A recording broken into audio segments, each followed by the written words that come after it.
आप बताइएगा कोरोना का वजूद है भी सही या नहीं।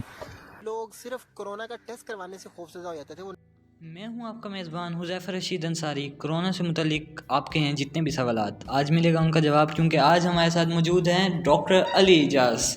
जी हाँ, डॉक्टर अली इजाज़ आज हमारे साथ मौजूद हैं। और चलिए आइए चलते हैं वीडियो की तरफ और जानते हैं उनसे कोविड की हकीकत। सर ये बताइएगा कि कोरोना जैसे आप देख रहे हैं कि पेंडेमिक की सूरत में एक पाकिस्तान में टूटा है, पाकिस्तान में क्या पेंडेमिक है तो पूरी दुनिया में ये टूटा है।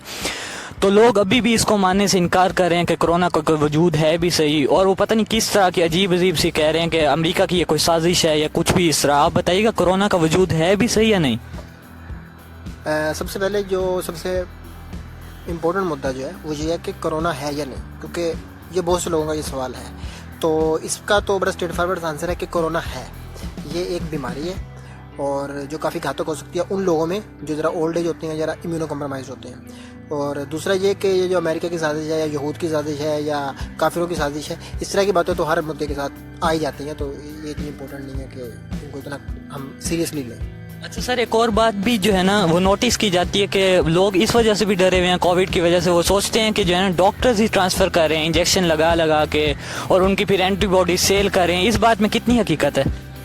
हाँ, ये आपने बड़ा इम्पोर्टेंट एक मुद्दा उठाया, क्योंकि ये मेरे साथ भी जब शुरुआती दिन थे कोरोना के, मार्च अप्रैल की ये बात है, क्योंकि मैं भी तब ईआर में ही ड्यूटी कर रहा था और हमारा जो ओपीडीज वगैरह टोटल बंद हो गई थी, हॉस्पिटल पूरा बंद कर दिया गया था, सिर्फ ईआर हम कर रहे थे। तो ये बहुत से लोग जो हम स्पेसिफाई कर रहे थे कि हम उस पेशेंट को कर रहे थे जिसका कोरोना पॉजिटिव जो होता था उसको आइसोलेशन करते थे, या अगर उसका नेगेटिव है तो फिर हम उसको टेकअप करते थे, अदरवाइज हम उसको डेफर कर रहे थे। तो बहुत से लोग सिर्फ कोरोना का टेस्ट करवाने से खौफजदा हो जाते थे, वो नहीं करवाते थे, कि उनको लगता था कि ये हॉस्पिटल का कोई कोटा वगैरह है जिसके अंदर ये हमें कोरोना का पॉजिटिव करके और ये शो करेंगे इंटरनेशनल कम्युनिटी को और उसके लिए इनको एड मिलने वाली है। तो ये भी काफ़ी रूमर्स थे, बट इनमें कोई सदाकत नहीं है। इनमें कोई सदाकत नहीं है। अच्छा सर, एक और क्वेश्चन मुझे जो सुनने में आता है वो ये है कि जो है ना लोग बहुत ज़्यादा, जैसे अब हम गरीब तबके से हैं, हम मिडिल क्लास फैमिली से हैं, तो जब हमें कोरोना खुदा न खास्ता हो जाता है तो फिर हमें क्या करना चाहिए? हम जैसे अब बेड हमें नहीं मिलते हॉस्पिटल के अंदर, पिम्स हॉस्पिटल में आपको पता है कि बेड ख़त्म हो चुके हैं, ठीक है। तो इस सूरत में हम क्या करें? घर रह के हम कौन सी ऐसी तदाबीर आजमाएं जिनसे हम कोरोना से बच सकें और इससे रिकवर कर सकें? सबसे पहले तो आपने बताया कि जिस तरह हम सभी मिडिल फैमिली से हैं और पाकिस्तान का 70-80% लोग जो हैं वो मिडिल फैमिली से तल्लुक़ रखते हैं, वो इतने अमीर नहीं हैं। और अल्लाह ना करे अगर किसी को भी कोरोना के साइन एंड सिम्टम अगर आते हैं, साइन एंड सिम्टम में क्या चीज़ें होती हैं, अगर उनको नज़ला, ज़ुकाम, खांसी, बुखार वगैरह अगर होता है तो ये इस महीने में, ये दिसंबर वगैरह में ये नॉर्मल होता है। नॉर्मल फ्लू हर किसी को हो जाता है, इसमें परेशान होने की बिल्कुल ज़रूरत नहीं है, ठीक है।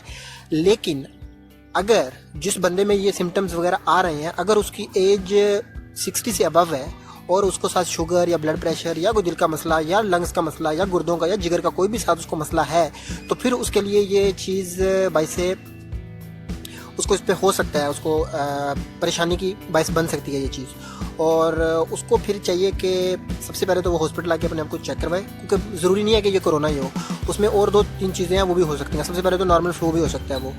तो बस अगर आपको सांस में दुश्वारी हो रही है तो फिर आपको एक लम्हा भी जो है वो वेट नहीं करना चाहिए और आपको स्ट्रेट अवे जाके ईआर में रिपोर्ट करना चाहिए, क्योंकि this is one of the most important sign of corona कि पेशेंट को ब्रीदिंग प्रॉब्लम स्टार्ट हो जाता है। शुक्रिया सर। और एक और बात मैं आपसे पूछना चाहूँगा सर, जैसे कि आप देखते हैं कि लोग जो है ना, अब कोरोना किसी को हो भी गया है, वो अपने आप को आइसोलेट करना चाहता है लेकिन उसको बेड नहीं मिलता हॉस्पिटल में, तो उसको अब घर में रहना है, अपने आप को आइसोलेट भी करना है, अपने बीवी बच्चों को भी बचाना है कि उसको अगर कोविड हो गया है तो उसकी फैमिली को ना लगे, किसी और को ना लगे, कहीं और वो स्प्रेड ना करे।